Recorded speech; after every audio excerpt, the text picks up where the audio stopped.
অবিলম্বে কর্মচারীদের বকেয়া ডিএ প্রদান নিয়ে বিভিন্ন মহল থেকে দাবি উঠতে শুরু করেছে। এই দাবিতে সুর মেলালো গেজেটেড অফিসার্স সংঘের ত্রিপুরা প্রদেশ কমিটিও। সম্প্রতি গেজেটেড অফিসার্স সংঘের ত্রিপুরা প্রদেশ কমিটির এক প্রতিনিধি দল রাজ্যের মুখ্যমন্ত্রী অধ্যাপক ডাক্তার মানিক সাহা, অর্থমন্ত্রী প্রণজিৎ সিংহ রায় এবং রাজ্যের মুখ্য সচিব জে.কে. সিনহার সাথে দেখা করে ৬ দফা দাবির ভিত্তিতে একটি স্মারকলিপি প্রদান করে। এই ৬ দফা দাবির মধ্যে অন্যতম হল অ্যাডহক পদোন্নতিকে নিয়মিত পদোন্নতি হিসেবে ঘোষণা করা এবং সংশ্লিষ্ট ক্ষেত্রে পেনশনের সুযোগ সুবিধা প্রদান করা, অতি সত্বর ৮ম বেতন কমিশন গঠন করা, কেন্দ্রীয় সরকারের কর্মচারীদের সমতুল্য বকেয়া ২২% মহার্ঘ ভাতা এবং মহার্ঘ ত্রাণ দ্রুত প্রদান করা, ২৫ বছরের পরিবর্তে ২০ বছর একটানা চাকরি সম্পন্ন করার পর রাজ্যের সকল কর্মচারীদেরকে সম্পূর্ণ পেনশন সুবিধা প্রদানের বিধান চালু করা, রাজ্যের হাজার হাজার বেকার চাকরি প্রত্যাশীদের চাহিদা পূরণ এবং নাগরিকদের কল্যাণে সরকারি নীতি ও পরিকল্পনাগুলি সুষ্ঠুভাবে কার্যকরের জন্য বিভিন্ন বিভাগের নিয়োগের মধ্য দিয়ে শূন্য পদগুলো দ্রুত পূরণ করা এবং ডিআরডব্লিউ ও গ্রুপ ডি কর্মচারীদের নিয়মিত করা।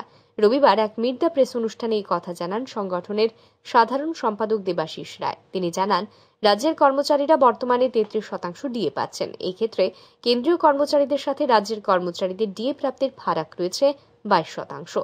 কিন্তু কেন্দ্রীয় সরকারের কর্মচারী এবং রাজ্য সরকারের কর্মচারীরা একই বাজার থেকে বাজার করেন। রাজ্য সরকার যেন এই বকেয়া মহার্ঘ ভাতা অবিলম্বে রিলিজ করে সেই দাবি জানান তিনি। এর পাশাপাশি অ্যালাউন্স প্রদানের দাবিও জানান তিনি। তো আমরা আরেকটা যে দাবি রেখেছি সেটা হচ্ছে আমাদের 22% ডিএ এখনো রিলিজ করা হয়নি। আমরা বর্তমানে 33% ডিএ পাচ্ছি, সেটা কেন্দ্রীয় সরকারের একই বাজার থেকে আমরা কেন্দ্রীয় সরকারের কর্মচারী রাজ্যের কর্মচারী বাজার করি। তো আমরা চাইছি যেন সরকার সেটা মিটিয়ে দেয় আমাদের 22% যে ডিএ রয়েছে এবং সঙ্গে যে অ্যালাউন্স রয়েছে। আপনারা জানেন যে আমাদের যে হাউস রেন্ট সেটা সেই দীর্ঘদিনের পুরনো ৩,০০০ টাকা, আমাদের মেডিকেল অ্যালাউন্স দিয়ে সেগুলো সেভাবে বর্ধিত করা হয়নি বা ৮ম বেতন কমিশনে যেভাবে উল্লেখিত রয়েছে সেটা হয়নি। আমরা চাইছি সেই বিষয়গুলো যেন গভর্নমেন্ট অ্যাড্রেস করে, সেজন্য আমাদের একটা দাবি রয়েছে।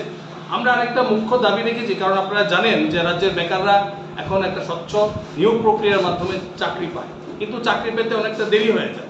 তো কি হয় যে 40 বছরে যদি, যেহেতু চাকরির বয়সের ঊর্ধ্বসীমা হচ্ছে 40 বছর, 40 বছরে চাকরি পেলে পরে 60 বছর রিটায়ারমেন্টে গেলে এই যে মাত্র 20 বছর চাকরি করার সুযোগ পায়। তো আমরা চাইছি যে আমাদের সরকার যেন সেটা বিবেচ্য বিষয় হিসেবে রাখে যে 20 বছর চাকরি করলে পরে পূর্ণ পেনশন বেনিফিট অর্থাৎ ফুল পেনশন বেনিফিট যাতে পায় সেজন্য একটা প্রভিশন যেন গভর্নমেন্ট চিন্তা করে, সেই ব্যাপারে আমরা মাননীয় মুখ্যমন্ত্রী সহ অর্থমন্ত্রী এবং চিফ সেক্রেটারি মহোদয়ের নিকট আমরা দাবি রেখেছি। আরেকটা বিষয়, মিড দ্য প্রেস অনুষ্ঠানে গেজেটেড অফিসার্স সংঘে ত্রিপুরা প্রদেশের সাধারণ সম্পাদক দেবাশিস রায় আরও জানান, বিভিন্ন মহলে প্রচারিত হচ্ছে কর্মচারীদের মহার্ঘ ভাতা প্রদান করলে বেকারদের চাকরি হবে না। বিষয়টি এমন নয়। সরকারের রেভিনিউ এক্সপেন্ডিচার থেকে বেতন প্রদান করা হয়, ক্যাপিটাল এক্সপেন্ডিচার থেকে বেতন প্রদান করা হয় না। তাই মহার্ঘ ভাতা প্রদানে বেকারদের চাকরি হবে না, এই জল্পনা ঠিক নয় বলেই জানান তিনি। ব্যুরো রিপোর্ট, আর ই নিউজ।